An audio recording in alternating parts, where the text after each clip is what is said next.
Price Lord. நன்றி. கர்த்தருக்கு மகிமை உண்டாவதாக.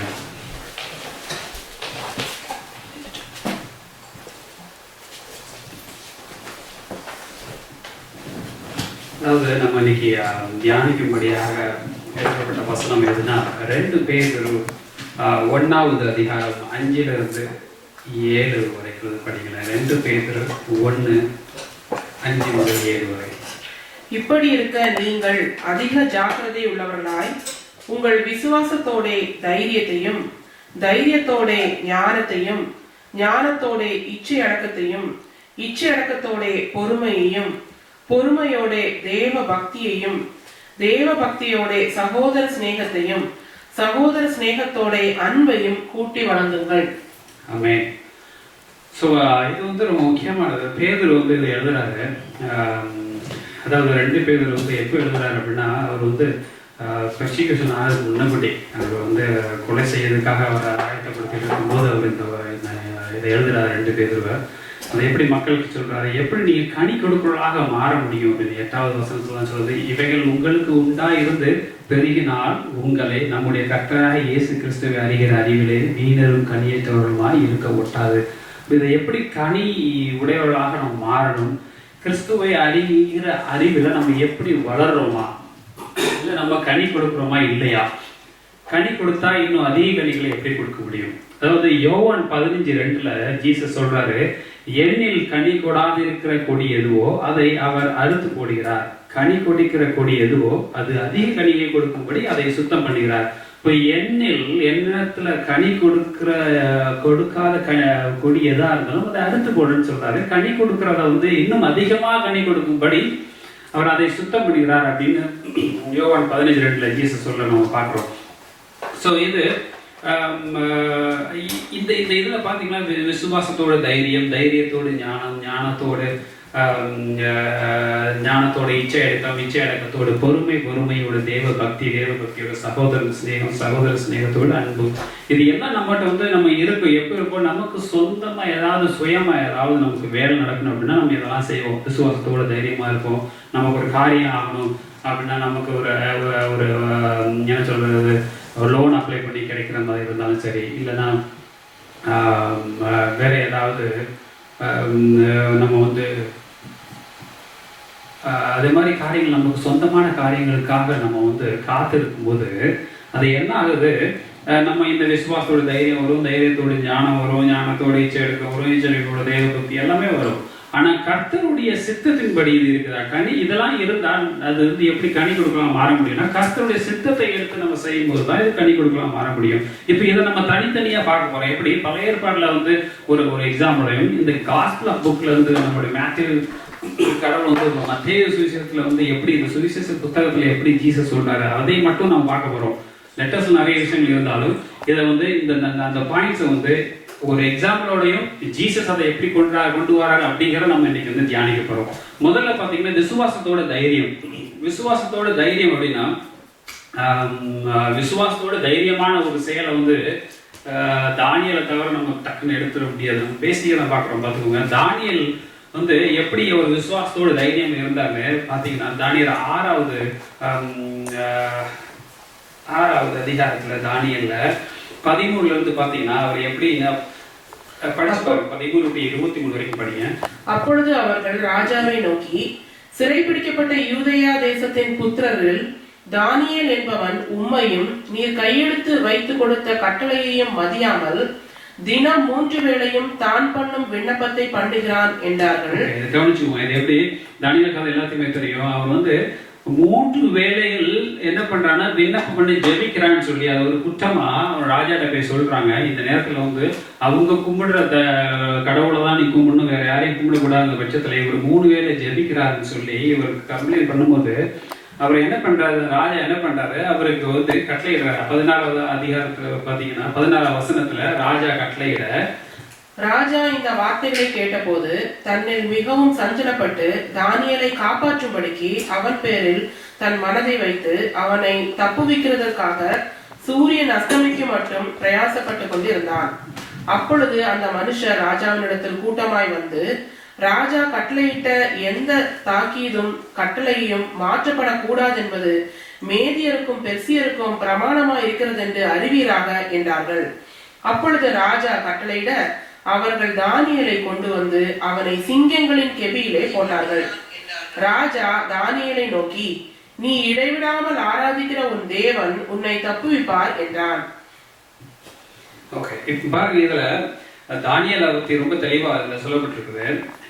அவன் வந்து எவ்வளவு விசுவாசத்தோடு இருந்தாலும் அவரை வந்து அவர் 3 வேளை ஜெபிக்கிறார் அப்படிங்கிற ஒரே காரணத்துக்காக அவனை வந்து சிங்கத்தின் குகையெழுத்துக்கு போடுறாங்க. இதுல நல்லா கவனிச்சுக்கோங்க, இந்த 20வது ஜீவனுள்ள தேவனுடைய தாசனே, 20வது வசனத்துல பாருங்க, ஜீவனுள்ள தேவனுடைய தாசனே, நீர் இடைவிடாமல் ஆராதிக்கிற உன் தேவன் உன்னை சிங்கங்களுக்கு தப்பிவிக்க வல்லவராய் இருந்தாரா என்று தானியேலை கேட்டான். தானியேல் விசுவாச தைரியமா இருந்தாலும் அந்த ராஜா கேட்கிறாரு, அதாவது ராஜா தானியேல் நோக்கி, நீ இடைவிடாமல் ஆராதிக்கிற உன் தேவன் உன்னை தப்பிவிப்பார் என்றப்போ இந்த இவனுடைய விசுவாசத்தின் தைரியம் இவனுக்கு இல்லாம வேற ஒரு அதாவது உயிரில்லாத ஒரு மதத்தை பண்ற அந்த ராஜா சொல்றாரு, ஜீவனுள்ள தேவன் உன்னை தப்பிவிப்பார் அப்படின்னு அந்த தைரியத்தை கொடுக்குற அந்த சிச்சுவேஷனை பார்த்துக்கோங்க.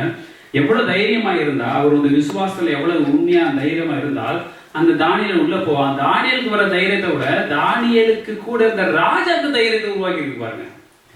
இது எவ்வளவுக்குள்ள முக்கியம் நல்லா யோசிச்சு பாருங்க. அவர் தைரியமா இருந்ததை விட அவரோட இருந்தவன் இவருக்கு மேல மோர் கான்பிடண்டா இருக்கிறாங்க.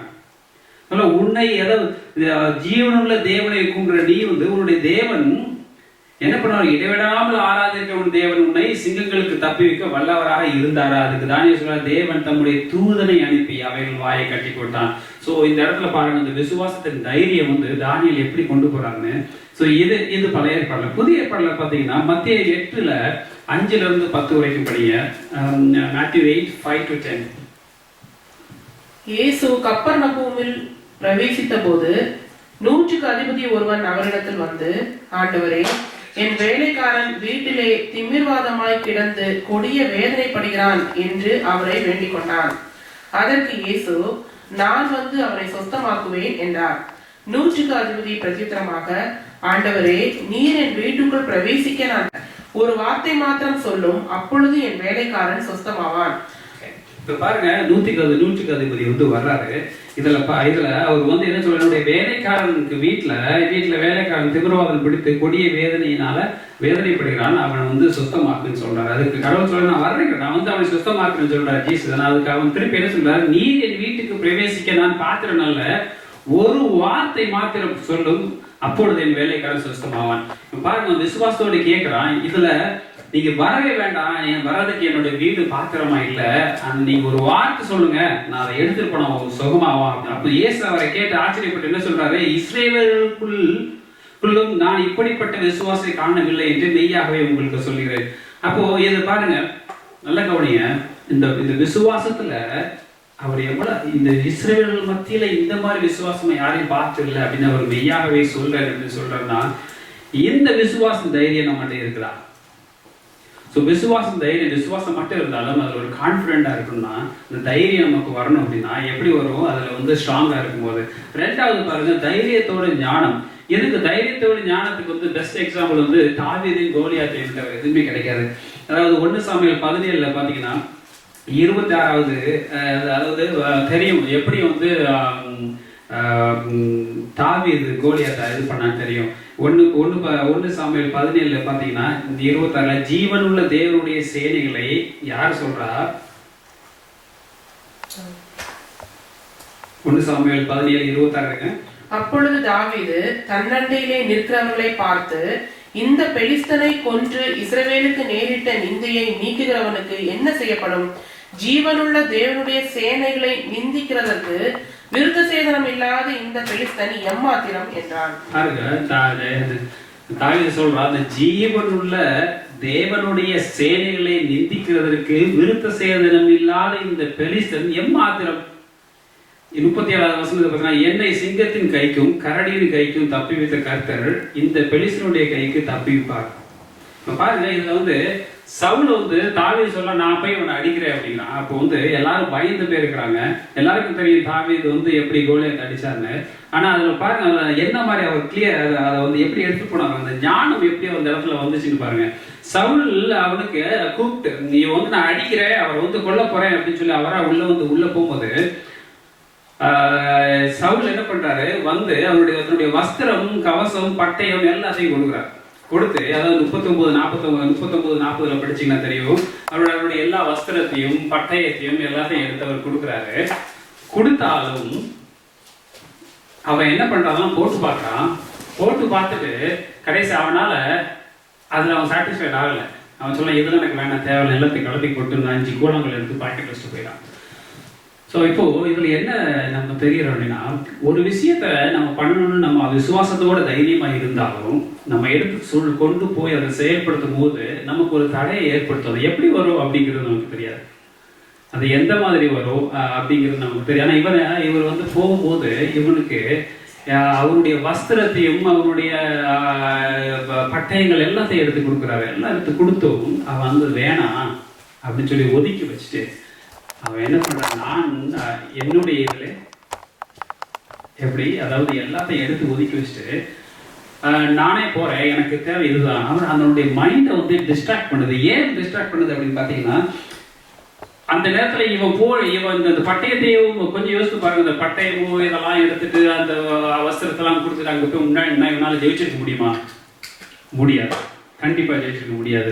ஏன் அப்படின்னா இவன் பிசிக்கலி இஸ் நாட் ஃபிட். பிசிக்கலாவே சின்ன பையனா தான் இருந்தான். அவனுக்கு முன்னாடி பார்க்கும்போது இவன் இந்த பட்டயத்தால வச்சு அவனை ஜெயிக்க முடியாது அப்படிங்கிற ஞானம் அந்த இடத்துல அவனுக்கு இருந்ததுனாலதான் கொஞ்சம் நம்மளே இருந்த அந்த இடத்துல என்ன பண்ணிருப்போம், அந்த இடத்துல நம்ம இருந்திருந்தா நம்ம என்ன பண்ணிருப்போம், ஓகே இதை வந்து அது ஒரு புகழை நம்ம மாட்டிருப்போம். ராஜாவோட வஸ்திரத்தை தராரு, ராஜாவோட பட்டயத்தை தராரு அப்படிங்கும்போது நம்ம எவ்வளவு புகழ் மத்தியில் நம்ம ஓகே இதே எடுத்து நான் கொண்டு போகலாம் அப்படிங்கிறதுல நம்ம மயங்கி விழுந்திருப்போம். ஆனால் அந்த இடத்துல விழலை. எவ்வளவுதான் இருந்தாலும் தைரியத்தோட அந்த ஞானத்தை அவன் வச்சிருந்தான். அதனால என்ன பண்ணாது, வேணாம் போட்டுட்டு இது எனக்கு வேணாம், இது எனக்கு தேவையில்லைன்னு சொல்லி ஒதுக்கி வச்சுட்டு என்ன பண்ண, அவனுடைய 5 கல்லை போட்டு தூக்கிட்டு போய் அதை செயல்படுத்தினான். அதில் சொல்லுவான், இந்த யுத்தம் கர்த்தருடையது அப்படின்னு சொல்லுவான். எப்படி சொல்லுவான், இந்த யுத்தம் வந்து கர்த்தருடையது. ஏன்னா அவரு பார்த்துக்குவாரு.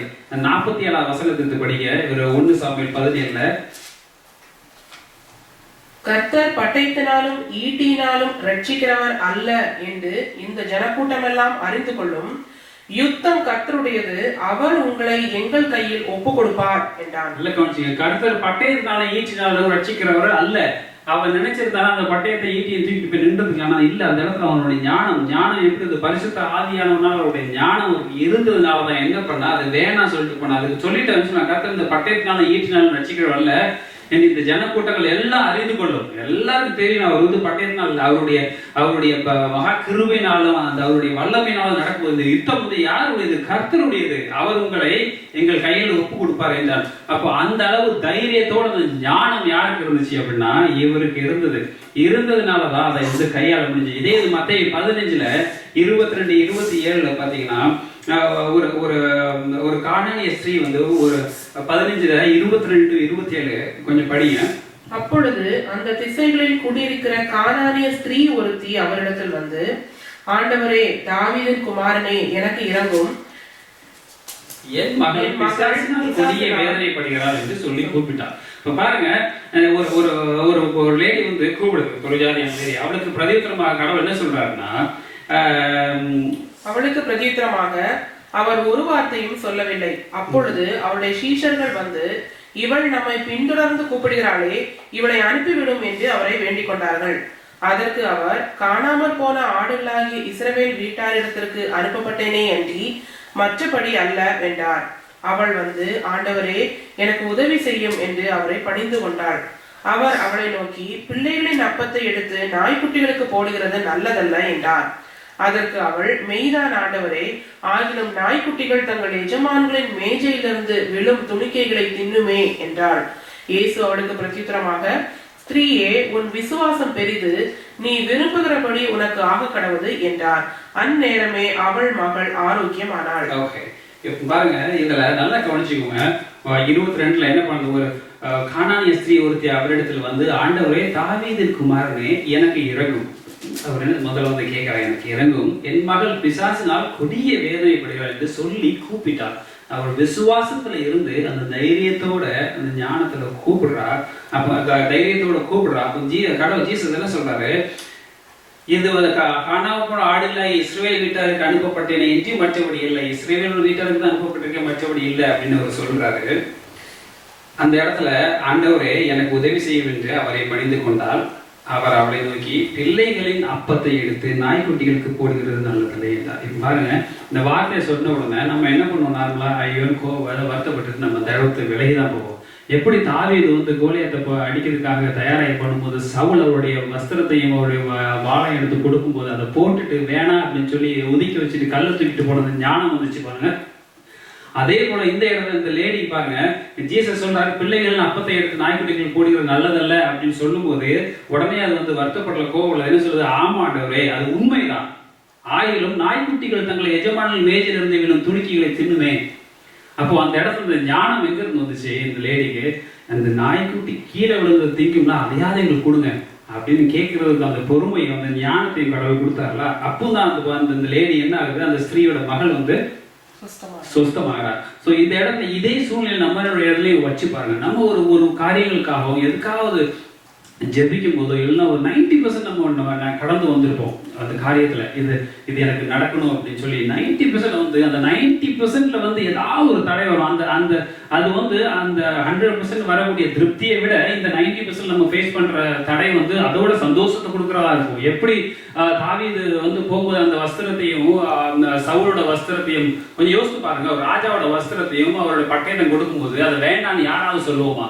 அப்போ இவன் அந்த வெற்றி அடைகிறத விட இது மிகப்பெரிய ஒரு சந்தோஷம் கொடுக்கிற ஒரு சிச்சுவேஷனாக அவனுக்கு கொடுக்கப்படுது. அப்ப அதை வேணான்னு சொல்ற அளவுக்கு நமக்கு ஞானம் இருக்கணும். அதே போல நம்மளுடைய வாழ்க்கையில டே டு டே லைஃப்லையும் நம்ம என்னைக்காவது எப்போதாவது ஒரு காரியத்துக்காக ஜெபிச்சு நம்ம கடந்து கொஞ்சம் கொஞ்சமா கடந்து வரும்போது அதை 90% நம்ம கடந்து வந்திருப்போம். அதை ரீச் ஆகிற அந்த பிளஸிங் கிடைக்கிற இடத்துல இதே போல ஏதாவது ஒரு விஷயம் வந்து அந்த பிளஸிங்கோட அதிகமான சந்தோஷம் கொடுக்குற மாதிரி அது வரும். அதை நம்ம அவாய்ட் பண்ணி இது கடவுளால் வந்தது இல்லை அப்படின்னு அந்த அவாய்ட் பண்ணி நல்லதை மட்டும் எடுத்து அந்த 10% கடந்து போவதுக்கு அந்த அறிவு நமக்கு ஞானம் வேணும் அப்படின்னா நம்ம கடவுளோடு இருந்தால் மட்டும்தான் முடியும். ஸோ அந்த ஞானம் யார்கிட்ட இருந்துச்சு, தாவீதுகிட்ட இருந்துச்சு. கடைசி நேரத்தில் அதை ஒதுக்கி வச்சுட்டு நான் சண்டைக்கு போறேன், எனக்கு இந்த 5 கூழாங்கற்கள் போதுன்னு சொல்லிட்டு போனார்ல, அதே மாதிரி ஆட்டிடியூட் நமக்கு இருக்குதா? அப்போ அந்த ஞானம் நம்மகிட்ட இருக்குதா அப்படிங்கிற பார்க்கணும். அடுத்து பார்த்தீங்கன்னா இப்போ முதல்ல பார்த்தோம் விசுவாசத்தோட தைரியத்தை பார்த்தோம். எப்படி தானியேல் வந்து அந்த சிங்க குகையில் இருக்கும்போது அவனுடைய ராஜாவுக்கு அந்த தைரியத்தை கொடுக்க அந்த அளவுக்கு அவருடைய செயல்பாடுகள் அவனுடைய குட்னஸ் இருந்துச்சு.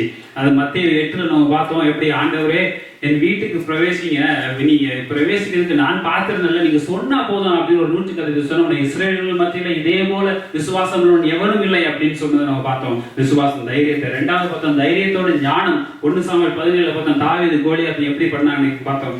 அந்த நேரத்திலையும் அந்த வஸ்திரமும் வேணாம் அப்படின்னு சொல்லிட்டு அந்த ஞானத்தோடு செயல்பட்டு அந்த 5 கூழாங்கற்களால் எடுத்து கர்த்தர்கள் யுத்தம் அவருடைய பட்டயத்தினால் அவர் ஜெயிச்சார் இருக்கக்கூடாது, அவருடைய கிருபையினால் வல்லமையால் நடந்தது அப்படிங்கிற ஒரு சாட்சியா மாத்தினது எப்படி அவனுடைய ஞானத்தினால. அது மத்தேயுல அதை எப்படி கடவுள் ஜீசஸ் சொல்றாரு, ஒரு பிள்ளைக்கு அப்பத்தை கொடுக்க வரும்போது நீ எப்படி பிள்ளைங்க அப்பத்தை எடுத்து நாய்க்குட்டிகள் போடுறது நல்லதல்ல அப்படின்னு சொல்லி கூட ஆண்டவரே நாய்க்குட்டிகள் தங்கள் எஜமானல் மேஜில் இருந்து விழும் துணிக்கைகளை தின்னுமே என்றால் அப்படின்னு சொல்லி அவருடைய ஆசீர்வாதத்தை பெற்றுட்டு போறார். 3வது பார்க்கிறோம் ஞானத்தோடு இச்சை எடுக்கும். இந்த ஞானத்தோடு எப்படி செல்ஃப் கண்ட்ரோலா இருக்கிறோம். இதோட பெஸ்ட் எக்ஸாம்பிள் எதுவுமே இருக்காது. யாருன்னா யோசேப்புக்கு எல்லாம் கொடுக்கப்பட்டுச்சு. அவருடைய அதாவது போத்திபார் என்ன பண்றாரு, எல்லா கண்ட்ரோல் நீ வச்சுக்கோப்பா அப்படிங்கிறானா. அவரோட மனைவி வந்து யோசேப்பு வந்து அவருடைய சந்தோஷத்துக்காக இவரை இழுக்கும் போது அவன் வந்து வேணாம் முடியாதுன்னு சொல்லிட்டு போறான். எதுக்கு சொல்றான், தேவனுக்கு விரோதமாய் நாம் பாவம் செய்வது எப்படி. ஜெனசிஸ் 39 பாத்தீங்கன்னா கிளியரா இருக்கு. அதாவது எஜமானின் மனைவி யோசேப்பின் மேல் கண் போட்டு என்னோட செயலி என்றால் அப்படிங்கும்போது இவன் என்ன சொல்றான்னா முடியாது, தேவனுக்கு விரோதமாய். ஜெனசிஸ் 39:9 படிச்சீங்கன்னா யோசேப்பு சொல்றாங்க, தேவனுக்கு விரோதமாய் பாவம் செய்வது எப்படி, நான் அப்படி செய்ய மாட்டேன். ஏன்னா அவரு எல்லாத்தையும் கொடுத்துருக்கிறாரு. உன்னுடைய கணவர் போத்திபார் வந்து எல்லாத்துக்கும் அனுமதி கொடுத்தாரு.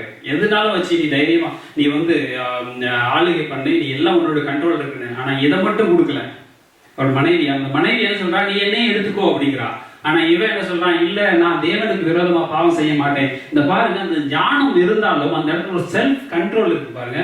அதை அவர் எப்படி கொண்டு போறான்னு பாருங்க யோசேப்பு. ஏன்னா தாவீது ஒரு இடத்துல தவறுறான். தாவீது இதே மாதிரி எல்லாம் இருந்து அடுத்தவனோட மனைவி மேல அவன் வந்து தவறுனால அந்த இடத்துல தவறி விடுறான். ஆனா இவன் இந்த இடத்துல எல்லாம் கொடுத்தும் யோசேப்பு என்ன பண்றான், இல்ல நான் தேவனுக்கு விரோதமா நான் வந்து எதுவும் செய்யப்பட. இந்த ஞானம் இருந்தாலும் அவனோட செல்ஃப் கண்ட்ரோல் இருந்துச்சு. ஞானத்தோட இந்த இச்சை அடக்கத்தை அவனால வச்சிக்க முடிந்தது. எப்படி அவன் இவ்வளவு இருந்தும் அவனுக்கு பின்னாடி கஷ்டப்படுறான். இருந்தாலும் அவன் என்ன சொல்றான், நான் வந்து துரோகம் செய்ய மாட்டேன், கடவுளுக்கு விரோதமா நான் பாவம் செய்ய மாட்டேன். இங்க பாருங்க, இவன்கிட்ட என்ன இருக்குது, இவன் இந்த நிலைமைக்கு வந்தது எப்படி, இந்த யோசேப்பு நிலைமைக்கு வந்தது எப்படி, அவன் விசுவாச தைரியம் இருந்துச்சு, தைரியத்தோட ஞானம் இருந்துச்சு, ஞானத்தோட இச்சை அடக்கம். இதனாலதான் இந்த இடத்துக்கே வந்தான். இந்த இடத்துக்கு வந்த பிறகு அவன் மனைவியினால அவன் சோதனைக்கு உட்படுத்தும் போது அவன் அதை தாண்டி அவனுடைய செல்ஃப் கண்ட்ரோல்ல மாறி போறான். இதே தான் பாருங்க, ஆதாம் ஏவாளுக்கு விளைஞ்சு எல்லாத்தையும் நீங்க அனுபவிச்சுக்கோ, இந்த ஒரு பணத்தை மட்டும் சாப்பிடாத அப்படின்னு கடவுள் சொல்லிட்டு இருக்கும்போது அந்த பழத்தை வந்து இச்சை பண்ணி அதை எடுக்க வந்துச்சு. அந்த இடத்துல அந்த ஆதாம் ஏவாளால முடியல. ஆனா இங்க இவனால முடிஞ்சது. எல்லாத்தையும் நீ கண்ட்ரோல் பண்ணுங்க. ஆனா இந்த மனைவி, அவனுடைய மனைவியை மட்டும் அவனால ரூல் பண்ண முடியாது. இருந்தும் அந்த மனைவியா வந்து இவனை கூப்பிடும் போது கூட இவன் அந்த இச்சை அடக்கத்துல இருந்து செல்ஃப் கண்ட்ரோல் பண்ணு அதுல இருந்து வெளியில வந்து அது எப்படி டிக்ளேர் பண்ண, தேவனுக்கு விரோதமா நான் பாவம் செய்ய மாட்டேன் அப்படின்னு சொல்லிட்டு அவன் செய்யறான் பாருங்க. இதுதான் ஞானத்தோடு இருந்தாலும், அதான் இது ஒரு பெஸ்ட் எக்ஸாம்பிள் பார்த்துக்கணும். நம்ம என்னதான் கடவுளுக்குள்ள இருந்தாலும், விசுவாசத்தோட தைரியமா இருந்தாலும், தைரியத்தோடு ஞானமா இருந்தாலும், ஞானத்தோடு வெச்ச எடுக்கத்துல இருக்க முடியாம போக முடியும். ஏன் தாவீதுக்கு நடக்கலையா? இவ்வளவு ஞானமா இருந்த தாவீது ஒரு இடத்துல தவறி விடுறான். அதுக்கு பிறகு நேத்தன் வந்து சொல்லும் அவன் திருந்துறாரு. ஆனா அந்த இடத்துல அவருக்கு இச்சை இழக்கிற அவரால் கண்ட்ரோல் பண்ண முடியாம போனது. அப்படிப்பட்டவருக்கும் வரும். ஆனா நமக்கு வராம இருக்குமா? நம்ம டே டு டே லைஃப்ல எவ்வளவு விஷயங்கள் நம்ம சந்திச்சுட்டு இருக்கிறோம்.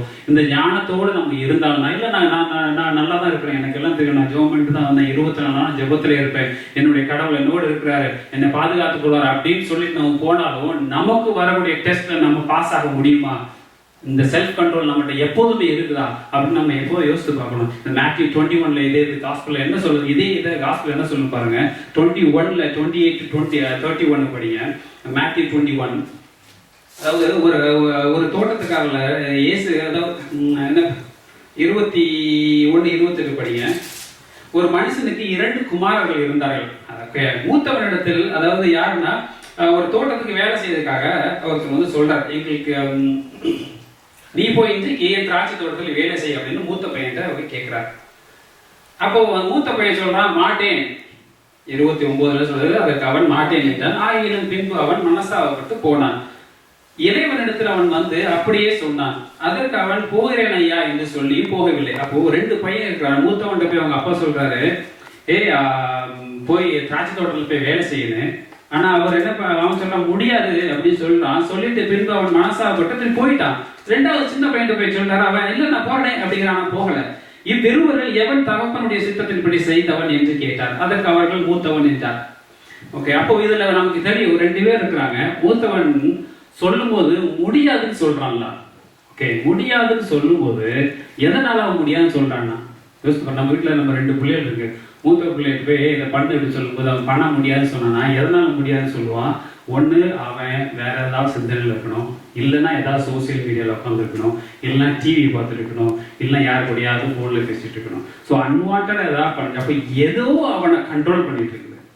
ஏதோ ஒரு விஷயம், உலகத்தரமான விஷயம் அவனை கண்ட்ரோல் பண்ண போய் தான் இவனோட தகப்பனை வந்து முடியாதுன்னு சொல்ல வைக்குது. ரைட்? ஆனால் மூத்தவன் முடியாதுன்னு சொன்னான். அவன் ஒரு இடத்துல கண்ட்ரோல் ஆகி சொன்னான். ஆனா அடுத்து என்ன பண்ண போய் செஞ்சுட்டான், எது மனசாப்பட்டு. அப்போ அந்த இடத்துல அவனுக்கு அந்த ஞானம் வந்துச்சு. என்ன, இந்த ஞானத்துல அவன் செல்ஃப் கண்ட்ரோல் பண்ணி அந்த உலகத்தரமான செயலை அவன் கண்ட்ரோல் பண்ணி தென் அவன் ஒபை பண்ணான். அவங்க அப்பா சொன்ன போய் செய்ய போயிட்டான். ஆனா இளையவன் வந்து முதல்ல ஓகே சொன்ன பிறகு இவன் கண்ட்ரோல் ஆயிட்டான். வேற ஒரு விஷயத்தால இவன் கண்ட்ரோல் ஆயிட்டான். இவனுடைய செல்ஃபை கண்ட்ரோல் பண்ண முடியாம இவன் மற்ற விஷயத்துல எதனால அவன் ஓகே சொல்லிட்டு முடியாதுன்னு செஞ்சான், பண்ணாம ஏன் இருந்தான் யோசித்து பாருங்க.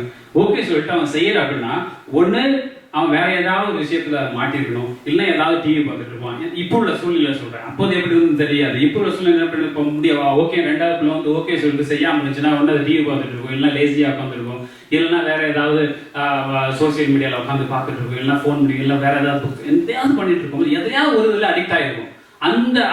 அது வேற ஏதோ ஒன்று கண்ட்ரோல் எடுக்குது.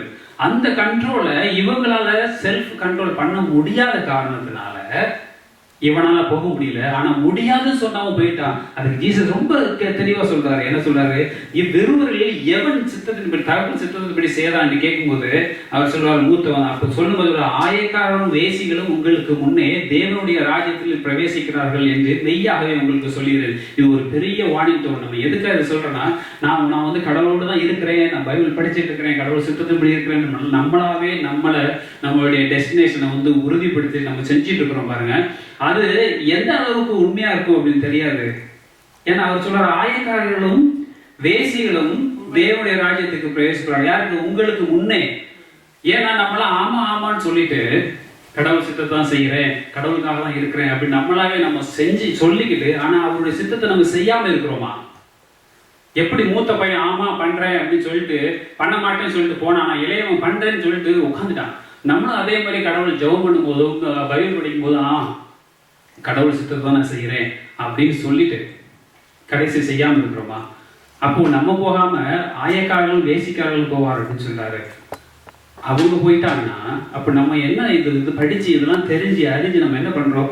அப்போ இந்த ஞானத்தோட இச்சை அடக்கம் நம்மகிட்ட எப்படி இருக்கு? செல்ஃப் கண்ட்ரோல் நம்ம எந்த அளவுக்கு நம்ம வச்சிருக்கிறோம்? கடவுள் யோசேப்பு எல்லா காரியங்களும் கொடுத்தோம், அவனால கண்ட்ரோல் பண்ண முடியும். ஆனா தாவீதால முடியல, ஆதாம் ஏவாளால முடியல, நம்மளால மட்டும் முடியும் நினைக்கிறேன் முடியாது. ஆனா கடவுளை பின்பற்றும் போது, கிறிஸ்துவை நம்ம தரித்து கொள்ளும் போது இது நம்மளால முடியும். அதை முடியும் போதுதான் நம்ம கனி கொடுக்கலாக மாற முடியும். கிறிஸ்துவ அறிகிற அறிவுரை வளரலாக முடியும். இப்போ 4வது பாருங்க, இச்சை அடக்கத்தோட பொறுமை. முதல்ல பார்த்த விசுவாசத்தோட தைரியம், 2வது தைரியத்தோட ஞானம், 3வது ஞானத்தோட இச்சை அடக்கம், 4வது பார்க்கிறோம் என்னது? இச்சை அடக்கத்தோட பொறுமை. இந்த இச்சை அடக்கத்தோட பொறுமை வந்து இதையும் வந்து கரெக்டா பாத்தீங்கன்னா 1 சாமுவேல்ல தாவீது சவுலையும் பார்த்து சொல்லலாம். பார்த்துக்கோங்க, தாவீதை வந்து சவுல விரட்டிக்கிட்டே இருக்கிறான். சவுல் வந்து தாவீதை விரட்டிக்கிட்டே இருக்கிறார். எதுக்காக? இவன் தாவீது சவுல் கொண்டது 1000, தாவீது கொண்டது 10,000 அப்படி சொன்னதுனால அவன் எல்லாரும் சவுல் கோவப்பட்டு அதுல இருந்து ஆரம்பிக்கிறது சண்டை வந்து விரட்டி வர கொள்ளதுக்கு வர்றாரு. அப்ப போயிட்டு இருக்கும்போது பாருங்க 1 சாமுவேல் 24ல தாவீது ஒரு கட்டத்துல சவுல் வந்து பாக்குறான், அவனுக்கு வந்து டாய்லெட்டுக்கு வரும்னு சொல்லி போயிட்டாரு. போய் ஒரு கோயிலுக்குள்ள போய் உட்காரும் போது அந்த இடத்துல தாவீது இருக்கிறாரு. நமக்கு எல்லாத்துக்கும் தெரியும். அங்க பார்க்கும்போது தாவீதுக்கு ஒரு சரியான ஆப்பர்ச்சுனிட்டி வருது அவனை கொல்றதுக்கு. பக்கத்துல பின்னாடி தான் இருக்கிறார். நல்லா பார்த்துக்கோங்க, இச்சை அடக்கத்தோடு பொறுமை நம்ம பார்த்துட்டு இருக்கிறோம். எப்படி செல்ஃப் கண்ட்ரோலா இருந்தாலும் பொறுமையா எப்படி இருக்கணுங்கிறது. தாவீது அந்த இடத்துல இருக்கும்போது அவர் நினைச்சா சவுலை வந்து கொண்டு இருக்கலாம். ஆனா அவர் ஒண்ணுமே பண்ணல. என்ன பண்ணா, அவர் என்ன பண்ணாரு? தாவீது சால்வை தொங்கலை அறுத்து என்ன சொல்றான்னா, கர்த்தர் அபிஷேகம் பண்ணின என் ஆண்டவன் மேல் என் கையை போடும்படியான இப்படிப்பட்ட காரியத்தை நான் செய்யாதபடிக்கு கர்த்தர் என்னை காப்பாராங்க. அந்த இடத்துல கடவுள்கிட்ட கேட்கிறான் பொறுமை, இந்த செல்ஃப் கண்ட்ரோல் ஆகி ஜெபிக்கிறான். கர்த்தரால் அபிஷேகம் பண்ணின என் ஆண்டவர் இவர் மேல என் கையை நான் போடாதபடிக்கு, இப்படிப்பட்ட காரியத்தை நான் செய்யாதபடிக்கு கர்த்தர் என்னை காப்பாரா. அப்போ ஒண்ணுமே பண்ணல, அதனுடைய துணிக்கியை மட்டும் கொஞ்சோண்டு அறுத்துட்டு ஒண்ணும் பண்ணாம திரும்பி வரான். ஸோ இந்த பொறுப்பு நம்ம இந்த மாதிரி சுச்சுவேஷன் என்ன பண்ணுவோம்? இதே சூழ்நிலை நமக்கு எதிரியா யாரோ நம்மளை கொல்லதுக்கு ஒரு விரட்டி கொண்டுட்டு வந்துட்டே இருக்கிறாங்க. ஒரு சுச்சுவேஷன் வந்து நம்ம மாட்டிக்கிட்டா என்ன பண்ணுவோம்? போட்டு தள்ளிடுவோம்டா அப்படின்னு தான் நினைப்போம். இல்லை, ஏன்னா அந்த இடத்துல நம்மளால கண்ட்ரோல் பண்ண முடியாது. கண்ட்ரோல் பண்ணாலும் அந்த இடத்துல பொறுமை இருக்காது. ஸோ செல்ஃப் கண்ட்ரோல் இருந்தும் அதுல பொறுமை இருக்கணும். அவனை வாய்ப்புகள் வந்தும் அதை அமைதியா இருந்து அவனை கடவுளே நான் இது உம்மால அபிஷேகம் பண்ணப்பட்டவன், நான் எதுவும் செஞ்சிடக்கூடாது அப்படின்னு பொறுமையா ஹேண்டில் பண்ண பாருங்க.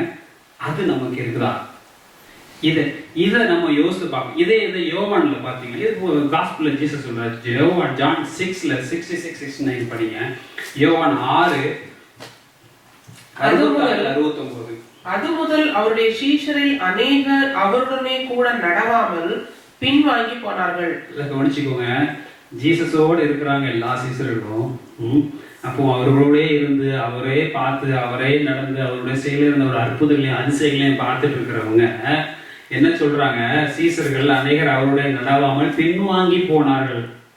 அப்போ எதுக்குன்னா 60வது வசனத்தை பார்த்தீங்கன்னா, இதே 6ல இது கடினமான உபதேசம், யார் இதை கேட்பார்கள் என்றால் யாரு? அவர்கள் சீசர்கள் அநேகர், அவரோட இருந்த சீசர்கள் அநேகர். இது கடினமான உபதேசம், இதோட யார் இதை இது கேட்பார்கள் என்று அவங்க என்ன பண்றாங்க?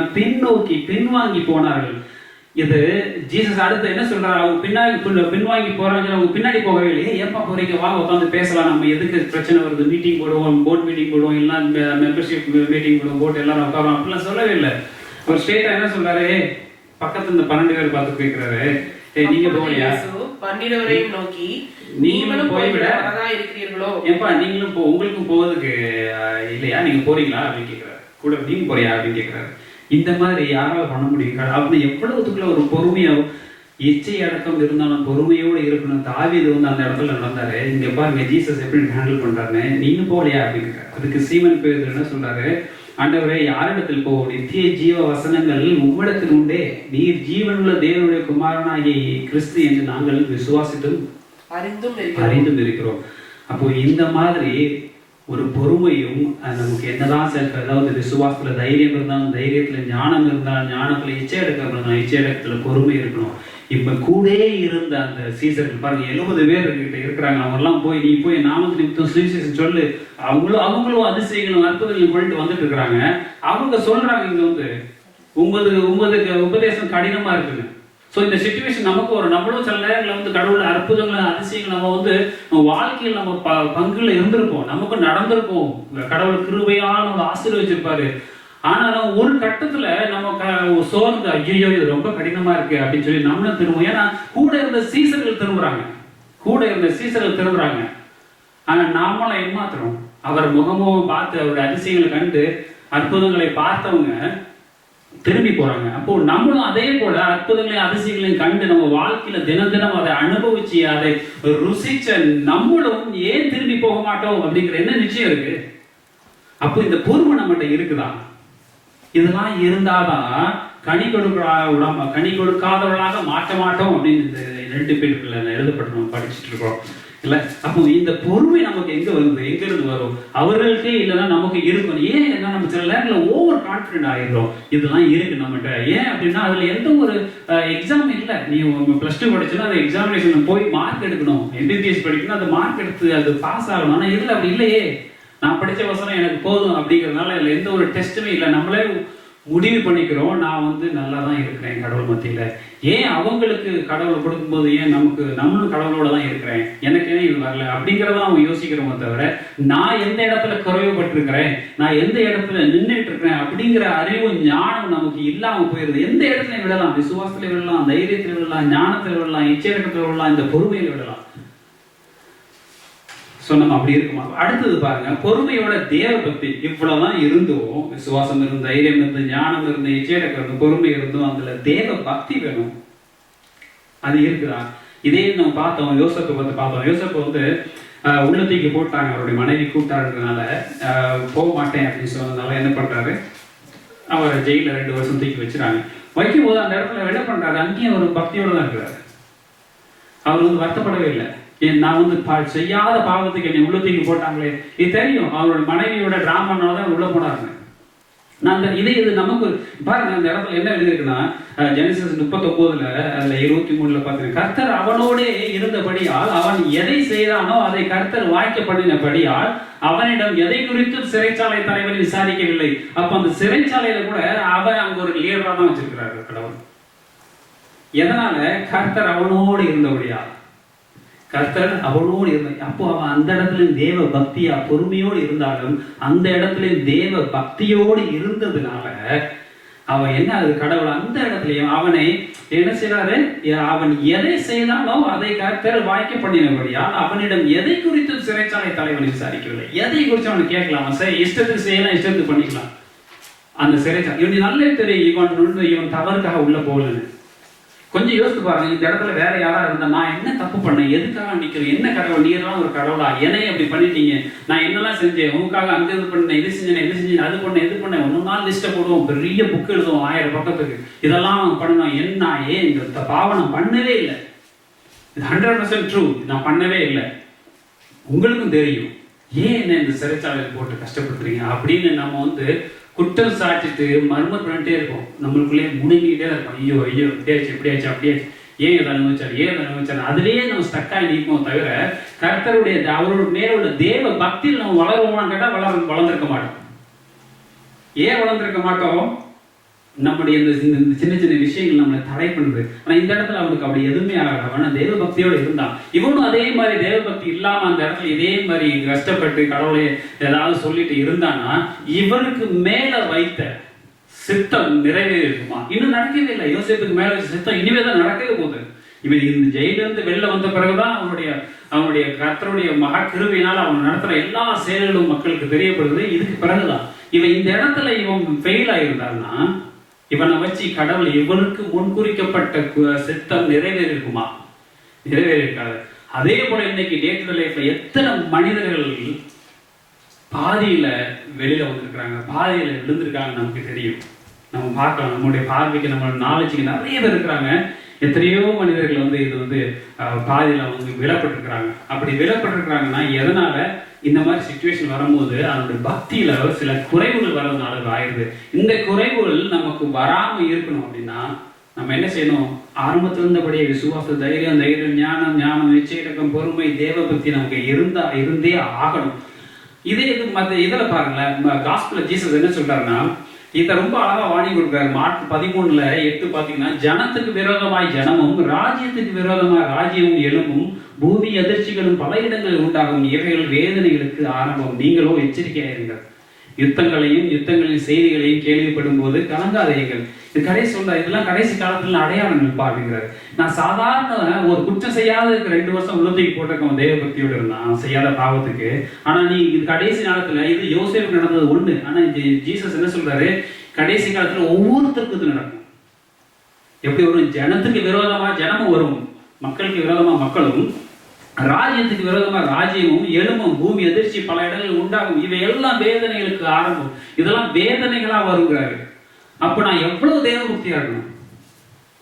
இது எச்சரிக்கையா இருங்கன்னா அவர் கொடுக்குற எச்சரிக்கை ஜீசஸ் கொடுக்குறாரு. நீ எச்சரிக்கையாயிரு, கலங்காதே.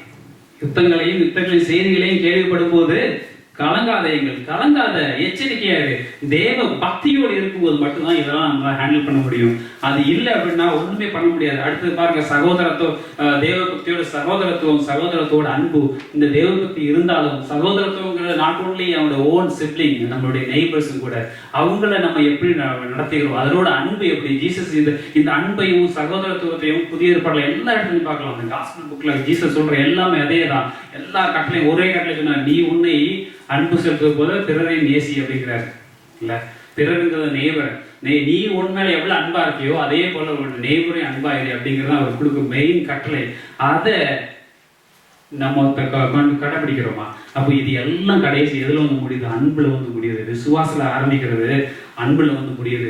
இது எப்படி பாருங்க, இதெல்லாம் இருந்தால் இவைகள் உங்களுக்கு உண்டாயிருந்து, அதாவது 2 பேதுரு 1 நம்ம 5-8 வரைக்கும் படிச்ச 8வது வசனம் என்னது? இவைகள் உங்களுக்கு உண்டாயிருந்து. எவைகள்? இப்ப பார்த்தோம்னா விசுவாசத்தோடு தைரியத்தோடு ஞானத்தோடு இச்சை பொறுமையோட தேவ பக்தியோட சகோதர அன்பு, இது எல்லாம் இருந்தா உங்களை நம்முடைய கர்த்தராகிய இயேசு கிறிஸ்து அறிகிற அறிவிலே வீணரும் கனியற்றவருமா இருக்க ஒட்டாது.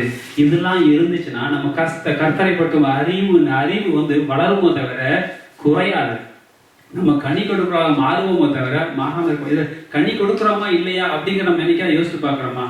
ஆனா யோவான் 15:2 நம்ம ஆரம்பத்துல படிச்சோம். எப்படி? என்னில் கனி கொடா இருக்கிற எதுவோ அந்த கொடியை அறுத்து போடுவேன், கனி கொடுக்கிற கொடி எதுவோ அதை அதிகம் கனி கொடுக்கும்படி அதை சுத்தம் பண்ணுவேன். அப்போ கனி கொடுக்கும் சுத்தம் பண்ணதுக்கு நம்ம மேலும் கனி கொடுக்கணும் அப்படின்னா இந்த விஷயங்கள்ல நம்ம தெளிவா இருக்கணும். இந்த விஷயங்கள்ல நம்ம தெளிவா இருக்கணும். தானியேல் பண்ணது எப்படி தெரியும் நமக்கு? தானியேலை பத்தி பார்த்தோம். தாவீது கோலியாத்தை எப்படி அதை ஹேண்டில் பண்ணான்னு பார்த்தோம். யோசேப்பு போத்திபார் மனைவி எப்படி ஹேண்டில் பண்ணான்னு பார்த்தோம். அதே மாதிரி தாவீது சவுல் விஷயத்துல எப்படி ஹேண்டில் பண்ணான்னு பார்த்தோம். ஜீசஸ் சொல்ற பேரபிள்ஸ் வரிசையை பார்த்துட்டே இருந்த மூத்த பையன் முடியான்னு சொல்லிட்டு போறான், 2வது பையன் முடியும்னு சொல்லிட்டு உட்கார்ந்து இருக்கிறான். இதே மாதிரி நிறைய விஷயங்கள். நாய்க்கு போடுற பருக்கையே எனக்கு தரமாட்டீங்களா அப்படின்னு சொல்ற லேடி ஆசீர்வாதத்தை பெற்ற போது இஸ்ரவேலர்கள் இல்லாத விசுவாசம் இந்த 160 இருக்குன்னு கடவுள் சொல்றாரு. இதே மாதிரி ஒரு புதிய நிறைய விஷயங்கள் பார்த்துட்டே இருக்கிறோம். அவரோடு இருந்த சீசர்கள்லாம் ஒரு கடவுள் நான் வெளியில போறேன் அப்படி உங்களுடைய உபதேசம் கடினமா இருக்கு, நாங்க வெளியில போறேன்னு சொல்லும் போது கடவுள் அதை எப்படி ஹேண்டில் பண்ற இந்த விஷயம் எல்லாத்தையும் இன்னைக்கு பார்த்தோம். இது எல்லாம் நம்ம யோசிச்சு சிந்திச்சு நம்ம கடவுளோடு வளர்ந்துட்டு இருக்கிறோமா, இல்லை இன்னும் அப்படியே ஸ்டக்கா நிக்கிறோமா, நம்ம எந்த இடத்துல நிக்கிறோம் அப்படிங்கிறத நம்ம இன்னைக்கு பார்க்கணும். ஒண்ணு நல்ல கவனிச்சுக்கோ, இந்த விஷயங்கள் எல்லாம் நம்ம பார்த்த எல்லா விஷயமும் ஒவ்வொருத்தரும் தனித்தனி மனிதனை வச்சு பார்த்தோம். தாவீது, தானியேல், கோலியாத்தை வச்சு எப்படி எல்லாம் தனித்தனியா பார்த்தோம். ஆனா இது எல்லாம் ஒரே இடத்துல நடந்துச்சு. ஒரு இடத்துல இது எல்லாம் ஒன்று சேர ஒரு இடத்துல நடந்துச்சு. அது எங்கன்னு தெரியுமா? இது எல்லாம் நடந்த ஒரே இடம் இந்த கல்வாரி. இந்த கால்வாரியில் நடந்துச்சு. இதே விஷயங்கள் எல்லாம் இந்த விசுவாசத்தோட தைரியமும், தைரியத்தோட ஞானமும், நிச்சயம், பொறுமை, தேவபக்தி, சகோதரத்துவம், அன்பு, இது எல்லாம் ஒரே ஒரு இடத்துல ஒரு மனிதரால் நமக்கு காமிக்கப்பட்டுச்சு. ஜீசஸ், நமக்காக வந்த இயேசு கிறிஸ்து, அவர், அதுவும் எங்க? கல்வாரி மலையில. இந்த எல்லாத்தையும் நீங்க பார்க்கலாம். பரபாசை விடுதலை செய்ய அப்படின்னு சொல்றான். தேவனுடைய குமாரனால் சிலுவையில் இருந்து இறங்கி வா அப்படின்னு ஒருத்தன் சொல்றான். அதையும் தாங்கிட்டு அவர் அப்படியே இருந்தார். ரத்தம் சிந்தார். கடைசி துளி ரத்தத்திலேயே அவர் சொல்றாரு தன் தாயை நோக்கி, ஸ்திரீயே இதோ உன் மகன் அப்படின்னு சொல்றாரு. சீசனே இதோ உன் தாய் அப்படிங்கிறாரு. யாரால இந்த அன்பு யாருக்கு கிடைக்கும்? அவருடைய கடைசி துளி ரத்தத்திலையும் யோசித்து பாருங்க. சிலுவையில் அறிஞ்சிட்டு இருக்கும்போது தாயை பார்த்து, சகோதரியே உனது மகன் அங்க இருக்கிறான், ஏதோ உன் மகன். சீசனை பார்த்து இதோ உன் தாய்ங்கிறாரு. அந்த இடத்துலையும் அந்த பெண்மணி, அந்த தாயை எவ்வளவு மன வருத்தத்தோடு இருப்பாருங்கிறத அறிஞ்சு அந்த நேரத்தில் கடைசி துளி ரத்தத்திலையும் அதை பார்த்து சொன்னாரு. என்னது அதெல்லாம் நமக்கு இது எல்லாத்தையும் ஒரே இடத்துல பார்க்க முடியும்னா அது ஜீசஸால மட்டும்தான் முடியும், வேற எங்கேயுமே முடியாது. பேதுரு வாழை எடுத்து அவருடைய காதை வெட்டிடுவான். யாரு? ஜீசஸ் பிடிக்க வந்தவங்க காதை. அப்போ ஜீசஸ் சொல்வாரே, சும்மா வாழை எடுத்து உள்ளத்துக்கு ஓடுப்பா, வாழால எடுத்து வாழால தான் அவனுக்கு முடிவு வரும், உள்ளத்துக்கு வைன்னு சொல்லிட்டு, நான் நினைச்சா என் பிதாவை வேண்டிக் கொண்டால் அவர் 12 லேகியோனுக்கு அதிகமான தூதரை என்னிடத்தில் அனுப்ப மாட்டார் என்று நினைக்கிறாயா? நான் நினைச்சா 12 லேகியோனுக்கு அதிகமான தூதரை அனுப்ப மாட்டாருன்னு நினைக்கிறியா? நான் சிலுவையிலுக்கு தொங்கிட்டு இருக்கிறாரு. பக்கத்தில் உள்ளவன் கேட்குறான், இது கிறிஸ்துவ தானே, இறங்கி வாரம். ஏளனமா பேசுறாங்க. அந்த இடத்துல இருக்கிறாரு. அந்த பொறுமை, செல்ஃப் கண்ட்ரோல், தைரியம், விஸ்டம், விசுவாசம், பக்தி, சகோதரத்துவம், அன்பு, இது எல்லாத்தையும் ஒன்று சேர ஒரு இடத்துல பார்க்கலாம். சிலுவையில் அவர் மேல அவர் அப்படி நமக்காக ரத்த சிந்தும். சகோதரியே உன் மகன் பக்கத்துல இருக்கான், மகனே உன் தாயை பார்த்துக்கோ. இந்த மாதிரி என்ன நம்மகிட்ட இருக்கா? இந்த அளவு எக்ஸ்ட்ரீமா நம்மளால இருக்கவே முடியாது. ஆனா கடவுள் சொல்ல இருக்க முடியும். நான் மனுஷனாக தான் வந்தேன், நான் வாழ்ந்து காட்டுறதுனா வந்தேன். இதையே உங்களால் பின்பற்ற முடியாது, முடியும் அப்படிங்கிறாரு. திரும்பி போன அந்த அந்த சீசர்கள்லாம் திரும்பி வந்தாங்க, இருந்தாங்க, கூட இருந்து எல்லாம் பண்ணாங்க. முடியாத எதுவுமே இல்லை. முடியாத உபதேசம் எதுவுமே அவர் கொடுக்கல. அவர் கொடுக்குற ஒவ்வொரு உபதேசம் முடியும். அவர் வாழ்ந்து காட்டி நமக்காக இருந்து நம்ம ரத்தம் சிந்தி நம்முடைய பாவங்களுக்காக மறித்து ரத்தம் சிந்தி போனாரு. அந்த ரத்தம் விலையேறப்பட்டது. அதை நம்ம இன்னைக்குமே மிஸ்யூஸ் பண்ணிடவே கூடாது. இப்போ படிங்க இதை.